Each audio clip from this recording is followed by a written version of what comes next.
I'm 52 years old, and for most of my life, I've been the kind of woman who played by the rules. Married young, raised 2 daughters, stayed loyal to my husband through every up and down. I believed in routines, in decency, in quietly loving the life I built, even when it got smaller and less romantic with time. Love to me was steady. Not thrilling, not new, just familiar. But something happened not too long ago, something I still can't fully explain. It wasn't planned. It wasn't supposed to mean anything. And yet it left me questioning everything I thought I knew about who I am, and who I thought I'd always be. I never thought something like this could happen to me. Please, don't make the same mistake I did. It was a Tuesday afternoon, the kind of gray, forgettable day where time moves a little slower. My car had broken down again, 3rd time this month, and Tom, my husband, was stuck in meetings all afternoon. So when his colleague Ethan offered to give me a ride home from the grocery store, I accepted without thinking twice. I knew Ethan from the few company functions I'd attended over the years. He was younger than Tom, maybe late 30s, with a calm, assured way of speaking. He always seemed polite, respectful, the kind of man who held the door open and looked you in the eye when he asked how you were. And while I never gave it much thought before, I always noticed how his attention lingered, not inappropriately, just longer than most. We made small talk in the parking lot. He offered to load my bags into the trunk of his silver sedan, which was cleaner than I expected for a bachelor. "Are you sure this isn't out of your way?" I asked, settling into the passenger seat. "Not at all," he smiled. "I live just 10 minutes past your place. Gives me a good excuse to get out of the office early." His voice had a certain softness to it, warm, unhurried. It made me feel oddly safe, which was not something I often felt in the presence of other men. With Tom, everything had become transactional. Grocery lists, bills, picking up the dry cleaning. I didn't resent him for it. That's just what marriage becomes after 30 years, doesn't it? As we pulled out of the lot, the sun broke through the clouds for a brief moment. It lit up the dashboard in a warm hue, and I saw Ethan glance sideways at me, his hand relaxed on the wheel. "You seem quiet," he said. I shrugged. "It's just been one of those days. You know how it is." He didn't press, just nodded, eyes back on the road. But something about his presence filled the car in a way that was hard to ignore. Not romantic, just present, listening. We talked about the usual things, traffic, the weather, a new bakery that had opened on Elm. I found myself laughing more than I expected, especially when he told me a story about Tom trying to fix the office coffee machine and flooding the break room. "He didn't mention that part," I said, wiping tears of laughter from the corner of my eye. "He probably left out the part where he blamed it on the intern," Ethan added, grinning.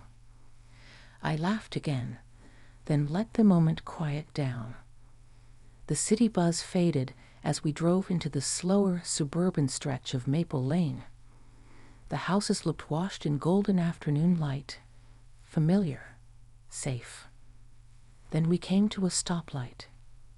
We idled in silence for a few moments. Something about that stillness felt different, like the moment had taken a breath of its own. Ethan turned to me, not dramatically, not like in a movie, but just enough to meet my eyes. "May I ask you something, Sarah?" I nodded, unsure why my pulse suddenly felt louder. "Do you ever wonder if you're still seen?"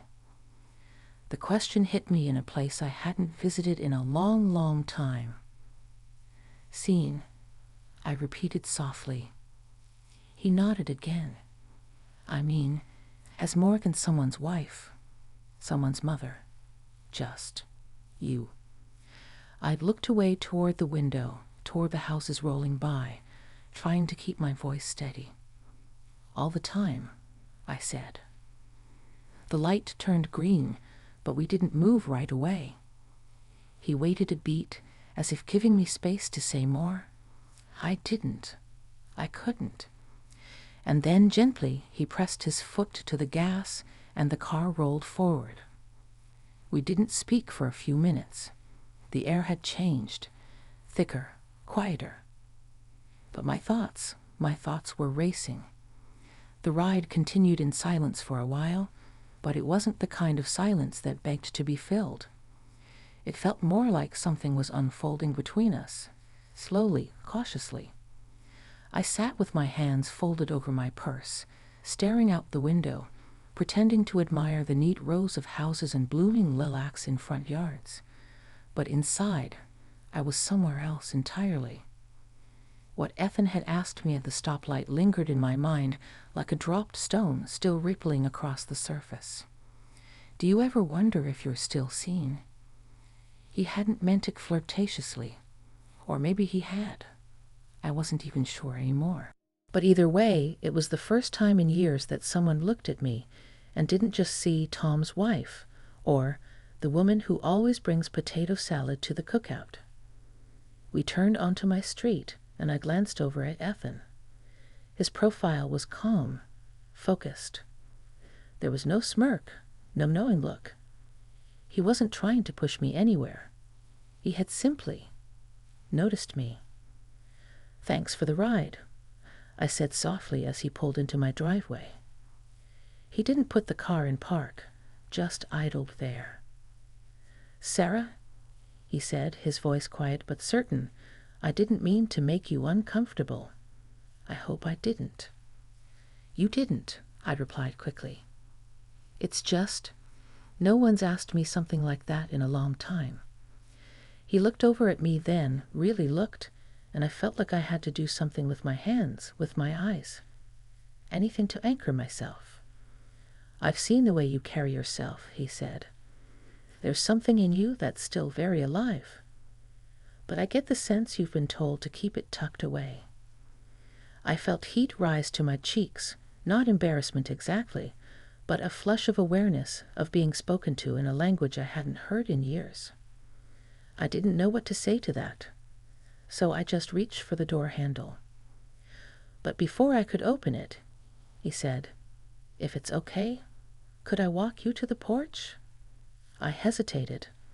The rational part of me, the one that managed bills, baked birthday cakes, and reminded Tom to take his blood pressure pills, screamed no. But another part of me, quieter but more insistent, said yes. I nodded. Sure. We walked up the short path to the front door. My porch light was flickering, and I made a mental note to have Tom fix it, knowing full well I'd probably just do it myself. I fished in my bag for the keys, the tension stretching like fabric between us. Not tight, not uncomfortable, just fragile. "I'm sorry if I crossed a line back there," he said, standing a step behind me. "You didn't," I said again, turning to face him. "It's just hard to know what to do with a moment like that." He nodded, hands in his pockets. "I think sometimes moments happen just to remind us we're still human, still capable of feeling things." There it was again, that calm honesty, the kind that didn't demand a response but made you want to give one anyway. "Thank you," I said, my voice catching a little. He looked at me a moment longer, then smiled gently. "Have a good evening, Sarah." "You too, Ethan." He turned and walked back to his car, and I stood there for a moment with the key in my hand, the front door still locked behind me, my world quietly shifted. When I stepped inside, the house was dim. The scent of lemon cleaner still hung in the air from the afternoon wipe-down.